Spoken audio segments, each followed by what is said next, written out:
Sir నమస్తే sir. నమస్తే అమ్మా. సార్ మీ పేరు? నా పేరు బుర్రి రాంబాబమ్మ. సార్ ఏం చేస్తూ ఉంటారు? నేను ఎక్స్ సర్పంచ్ని. ఎక్స్ సర్పంచ్. చాలా జాగ్రత్తగా ఉండాలి. ఓకే చెప్పండి సార్, ప్రస్తుతం ప్రభుత్వ పాలన ఎలా ఉంది? పాలన చాలా బాగుందమ్మా. చాలా బాగుంది.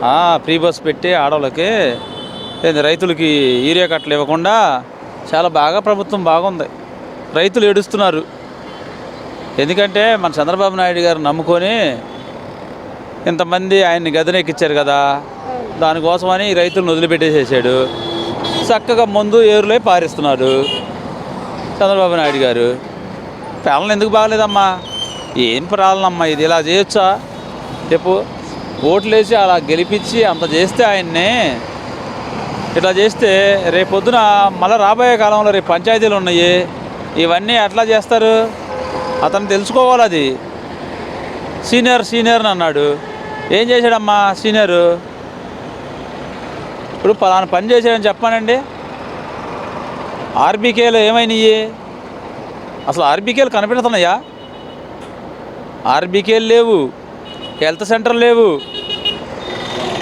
జగన్మోహన్ రెడ్డి గారు కాలేజీలు తెచ్చి ఆ రకంగా కట్టంటే వాటిని ఆపేసేసి పిల్లలందరినీ, కాలేజ్ స్టూడెంట్లు ఏమైపోవాలి? వాళ్ళ కళలో నేను ఏదో డాక్టర్ అవ్వాలి, నర్స్ అవ్వాలి అని రకరకాల కళలు అంటూ ఉంటారు.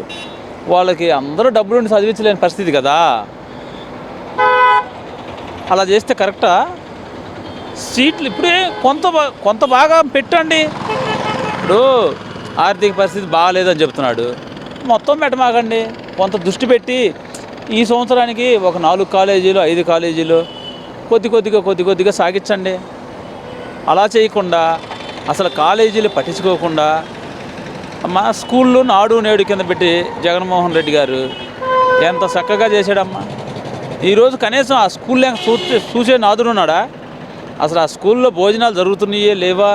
పిల్లలు ఎలా ఉన్నారు ఏందని నిన్న చూడండి, ఆ పెదనందిపాడు దగ్గర అన్నపరిలో పిల్లలు ఆ రకంగా హాస్పిటల్లో ఉంటే వాళ్ళ జీవితం ఏంది? ఇప్పుడు వాళ్ళ తల్లిదండ్రులు ఎక్కడో పనులు చేసుకుంటా ఇబ్బందిగా ఉందని బీసీ హాస్టల్లో పెట్టుకున్నారు. ఆ హాస్టల్ని కనీసం పట్టించుకోవడం, కనీసం నెలకు ఒకసారైనా విజిట్ చేయాలి కదా. ఎందుకుంది ప్రభుత్వం?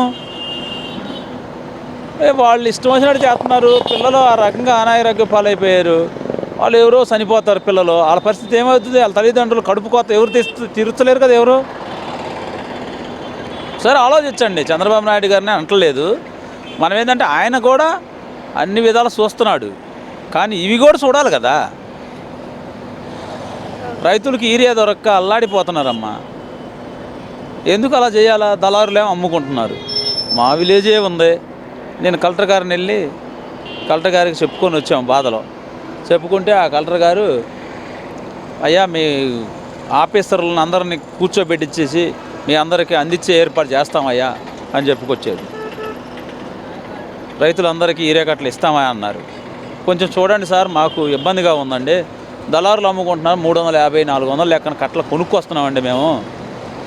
సొసైటీ ప్రెసిడెంట్లను పెట్టారు, వాళ్ళు ఇష్టం వచ్చినట్టు చేస్తున్నారండి. వాళ్ళు ఏం చేయాలి సార్ మా పరిస్థితి అని కలెక్టర్ గారు చెప్పుకున్నాం. ఇంకెవరో చెప్తాం మేము, ఆయనకేగా చెప్పేది. ఓకే థ్యాంక్ యూ అమ్మా.